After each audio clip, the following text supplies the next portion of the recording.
Anticipating the announcement of the new leader of the Catholic Church, thousands of the faithful gather in St. Peter's Square. It's August 1978 in Vatican City, and Paul Marcinkus, the head of the Vatican Bank, waits to find out who will be elected the next pope.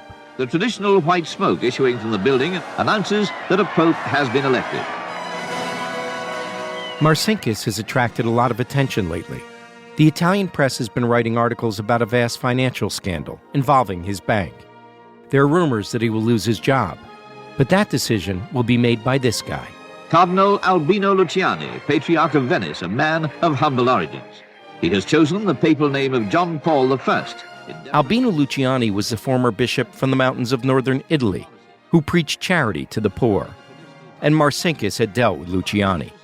You might remember from episode 3, Luciani fought with Marcinkus over the sale of the venerable Banca Cattolica. The spiritual and material world awaits with hope the reign of Pope John Paul I.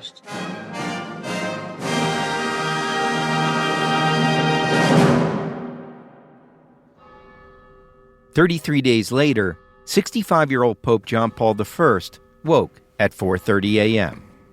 He opened the door of his chambers to find a cup of coffee left there by his longtime aide, Sister Vincenza. He attended morning mass in his private chapel at 5:30 a.m. with his secretary, Monsignor John McGee. After a light breakfast, he worked until 10 a.m. Then it's time to take an elevator one floor below for the start of his official duties. Pope John Paul I speaks with Filipino bishops. He has a meeting with the Cardinal of Milan. The day ends back in his private chapel for evening mass. And at 9:30 p.m., the new pope goes to bed. The following is a BBC News broadcast of the Vatican's official account of what happened next. Now it's just after 7:30, and here's Laurie Macmillan with a summary of the news. Pope John Paul I is dead. The news was issued by the Vatican just an hour ago. At about 5:30 this morning, the Pope's private secretary, Father McGee, found the pontiff dead in bed with the light still on, as though he had been reading. The Pope's doctor, who arrived quickly, established that death had occurred presumably before midnight of a heart attack. Within hours, John Paul's body would be embalmed. His funeral would come soon after that. And over the next few years, important details in the Vatican's account of this day would prove to be lies. And we met one man who spent a lifetime thinking about those details. To my mind, if there is a plausible motive for his assassination, the most likely one is an intention to clean up the Vatican's embarrassing financial connections, which could have upset a lot of powerful people. I'm Marc Smerling, and these are the confessions of Anthony Ramundi. First time I saw him, Luciani was in his 50s, early 50s, and he was a mountain climber. So he was a fit guy. Right. He hears that the Vatican Bank wants to sell Banca Cattolica. He's absolutely opposed to it. And he goes down to the Vatican and eventually meets with Marcinkus. Marcinkus, Paul Jacob Marcinkus, he goes, show us how to take him out in a nice way.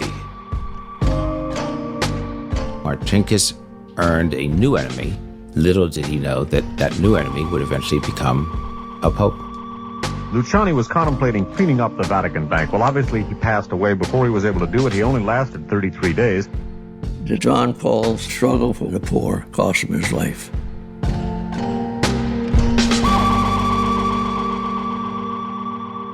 Chapter 5.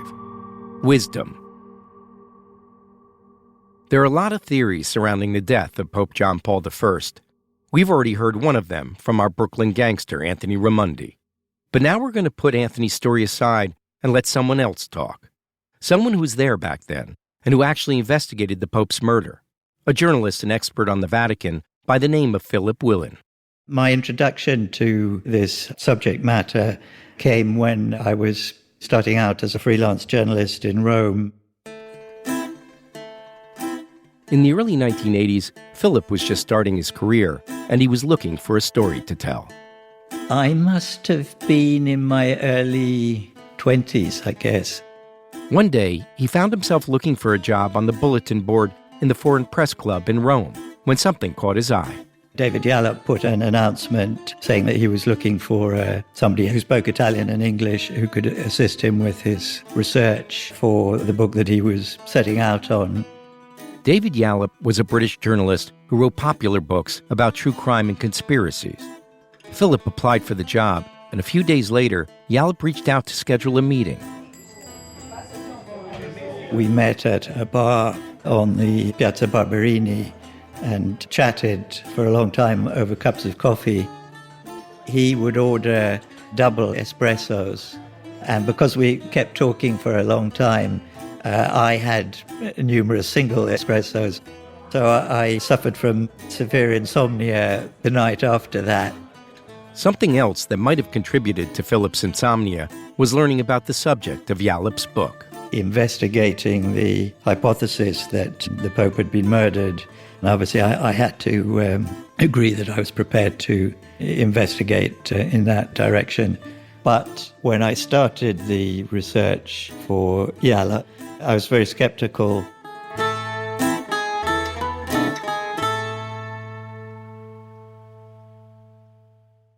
Yallop started off by explaining to Philip his theory for why the Pope might have been murdered.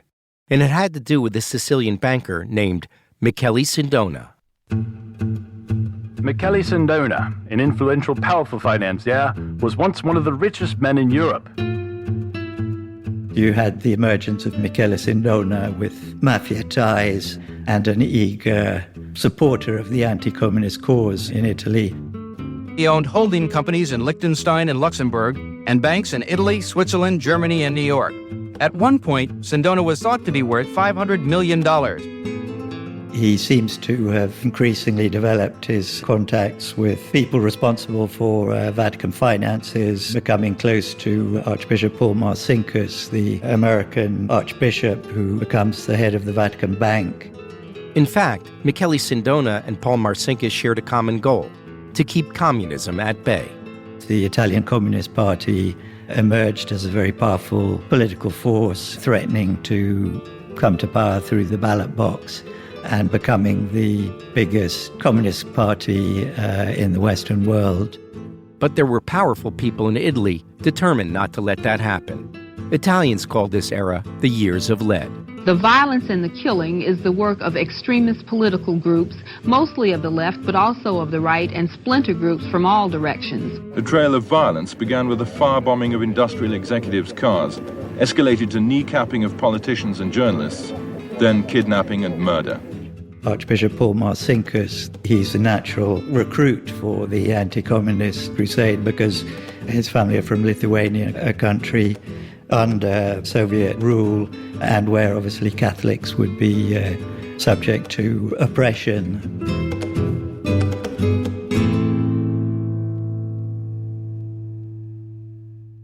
By the mid-70s, cracks began forming in Michele Sindona's secretive empire of banks and offshore holding companies.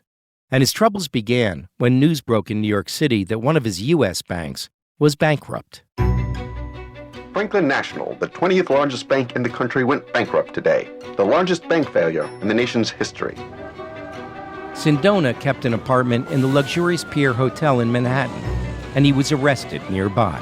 Sindona is charged with embezzling a total of $45 million from Franklin National stockholders. And then he was put on trial. You have a comment on the trial, Mr. Sindona? No comment time. Today, a United States District Judge in New York sentenced Sindona to 25 years in prison, fined him $207,000. And that was one of the stiffest sentences ever handed out for a white-collar crime. Much of the missing money was funneled to right-wing political leaders to stop the rise of communism in Latin America. The scandal has caused instability in the international banking system and embarrassment for the Vatican. In the midst of all this, Paul Marcinkus watched as Albino Luciani was elected Pope John Paul I. And according to author David Yallop, Luciani was not the kind of pope guys like Marcinkus, Michele Sindona, and the Mafia would have wanted. That was the hypothesis that he'd sold to his publisher, that Pope John Paul I was murdered because he was intending to crack down on the shenanigans that were going on in the Vatican, and particularly the financial shenanigans that Marcinkus was involved in.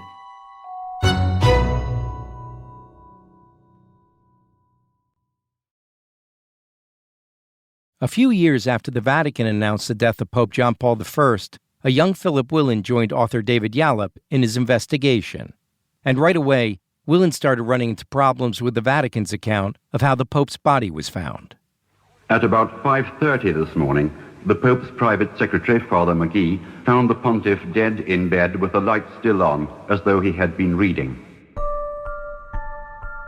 The official version was that the Pope had been found dead by his male secretary, Monsignor McGee, when the truth is that he was found by Sister Vincenza, one of the nuns who regularly brought him coffee in the mornings.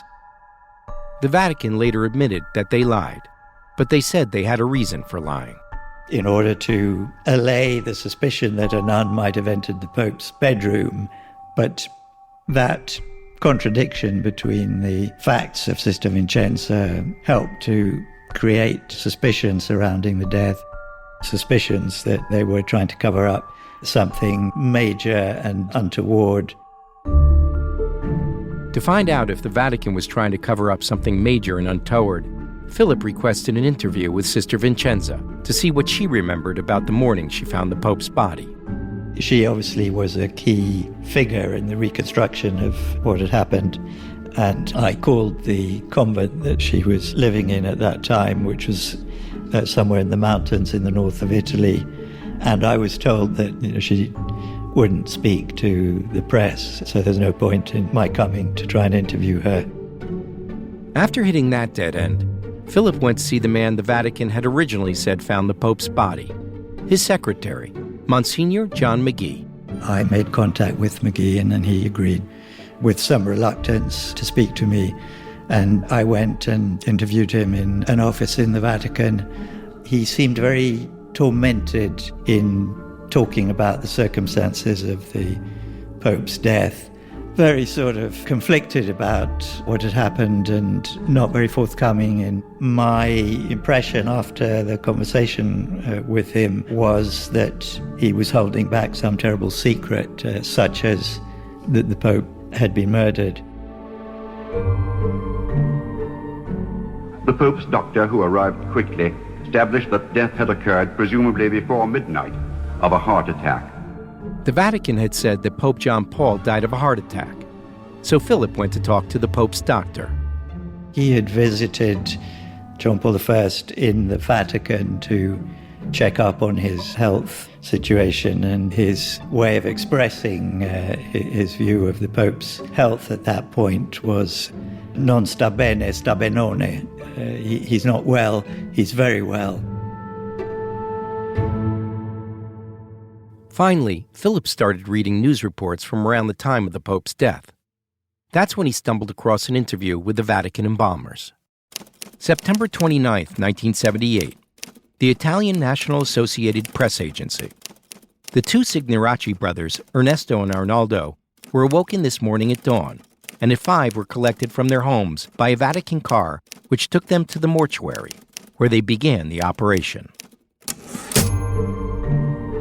A 5 a.m. pickup by a Vatican car means that whoever made the call to the Signoracci brothers did so very close to the time the Pope's body was found. David Yallop suspected that the person who made that call may have wanted the embalmers to help cover up the real cause of death, namely that the Pope was poisoned. So Philip went to speak with the Signoracci brothers. I think they were aware that it wasn't wise on their part to give too much information away, and clearly they wouldn't want to be on the record as openly contradicting the Vatican. Their position subsequently was that they were called much later in a time frame that fit in how events unfolded.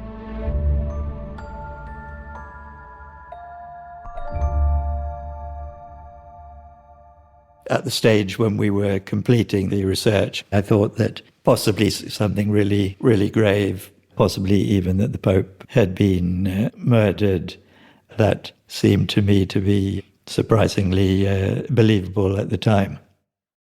But proving it in a book would be a whole different story. It was interesting that in conversations with Yallop shortly before he left Italy to go back to London to write the book, he admitted that he was concerned that he might not be able to stand up his thesis in a way that was convincing and satisfied his publisher. But there were so many things that happened in Italy around this time that the murder of a pope didn't seem so far-fetched. This summer, a well-known Milan lawyer was murdered while investigating the bankruptcy of one of Sindona's banks. On July 12, 1979, a man auditing Michele Sindona's Milan banks was shot and killed by a New York associate of the Gambino crime family. The hitman was arrested, but he didn't last long in jail. Accused hitman William Arrico was killed in a fall when he and another prisoner tried to escape from the 9th floor of a Manhattan jail last night. There was also a Sicilian police chief who was shot and killed. He had discovered large checks in a dead mafioso's pocket that suggested Michele Sindona had been laundering international heroin profits through the Vatican Bank. Sindona's name was linked to several murders believed committed by organized crime. Then, in 1982, Italians awoke to discover that their entire banking system was on the brink of collapse. It is the biggest banking collapse in Italian history and has involved inner circles of the Vatican. Italian investigators were searching for $1.4 billion in vanished loans. The guy who ran that bank also did business with Paul Marcinkus and the Vatican Bank. His name was Roberto Calvi. Calvi obtained from Marcinkus letters of patronage, which in effect vouched for the solvency of the Panamanian companies, without at the same time indicating any Vatican participation in the companies. And of course, Calvi had been a partner of Michele Sindona's. Roberto Calvi's body was found hanging from the Blackfriars Bridge over the Thames River. In his suit pockets, police found a fraudulent passport and 12 pounds of bricks and stones. In 1984, Michele Sindona was extradited to Italy to stand trial for ordering the hit on the auditor in Milan. He was found guilty and given a life sentence. A sentence for life that lasted less than 1 year. International banker and convicted murderer Michele Sindona died today, 3 days after swallowing cyanide in his prison cell. The source of his poisoning remains a mystery, since Sindona was under 24-hour guard and his meals were prepared under police supervision and served in sealed containers. Since the scandal erupted, Archbishop Marcinkus has moved into the Vatican to avoid questioning by Italian authorities.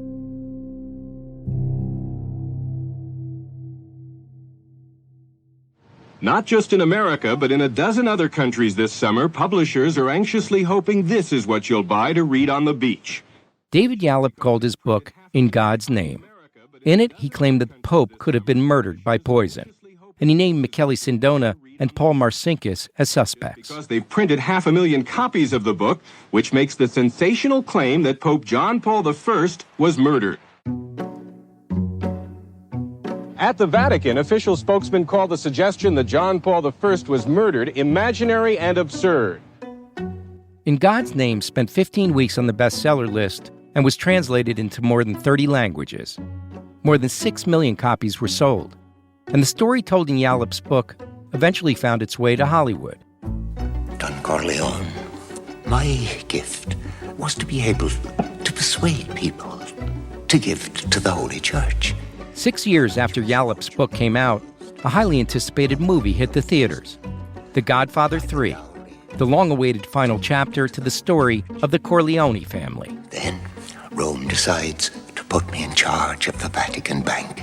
Oh, Constantine. The plot had a familiar ring. The head of the Vatican Bank, in league with a mafia-connected private banker, poisons a pope.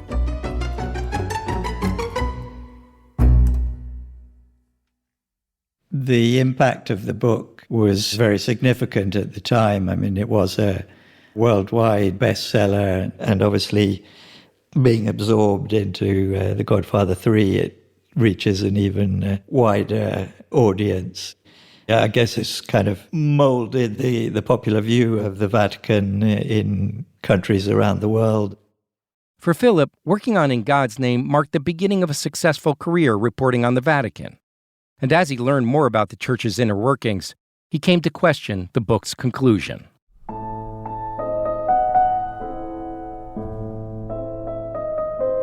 After the book came out, I was hired to work as a researcher for a television program that was based on the book. One of the other people involved in the television program was David Yallop, the book's author and Willen's old boss. We went to speak to a Vatican journalist called Benny Lai, who was an Italian, and he was a great expert on Vatican finances. And we explained to him that one reason to believe that the Pope might have been murdered was the fact that people were not telling the truth, and that if senior members of the church are lying about something as important as this, they would only be doing it if there was a need to cover up something really monumentally important.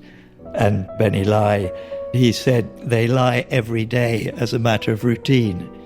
I thought that was a very shocking observation, and it was almost a toss-up as to what was worse for the Catholic Church, that a lot of people had lied to cover up the fact that the Pope had been murdered, or that these people lied every day as a matter of routine, given that the Catholic Church as an organization exists to disseminate the truth about God and the truth about human life on earth.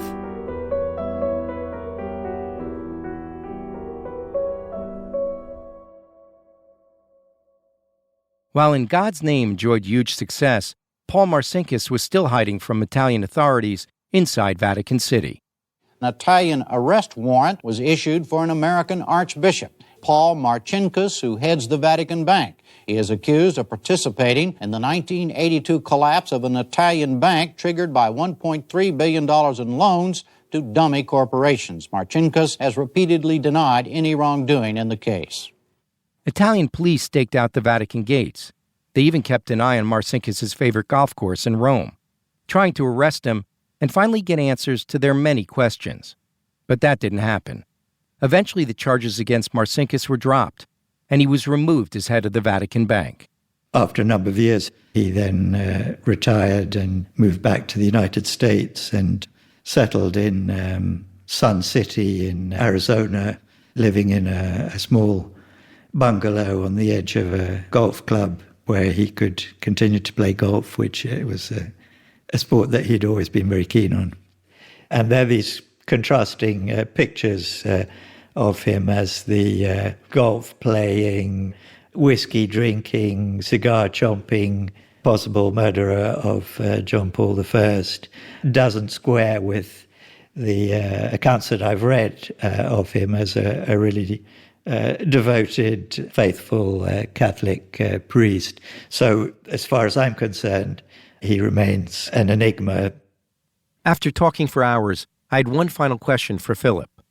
Where does he stand on the murder of Pope John Paul I today? My current position now, after all these years, is really that having gone from being skeptical to being convinced that something serious could well have happened, I've kind of slipped back into agnosticism, and I couldn't really tell you whether he was murdered or not.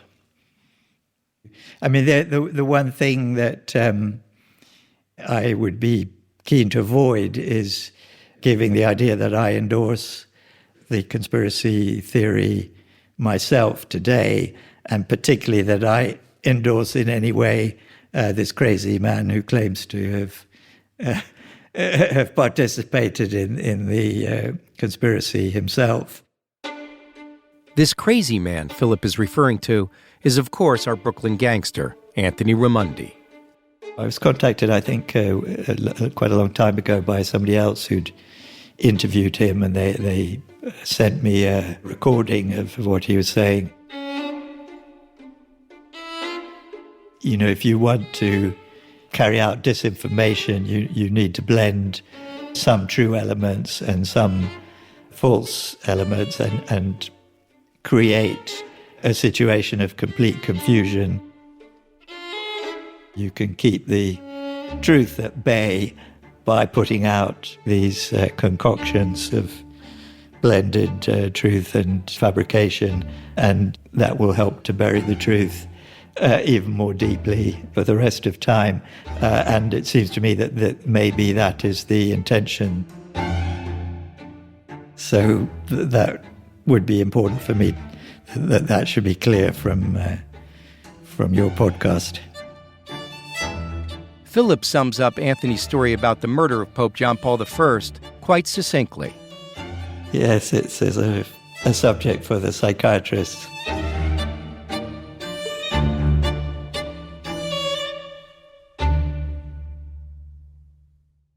Next time on The Confessions of Anthony Raimondi. You know, a lot of the mob stuff, it rings true. Mm-hmm. And your details, your names, your dates, and everything ring true. We can't find anything about the Cadabra Club shooting. Do you recognize this guy? I can't see the picture good. Not really. Not really. That's Hans.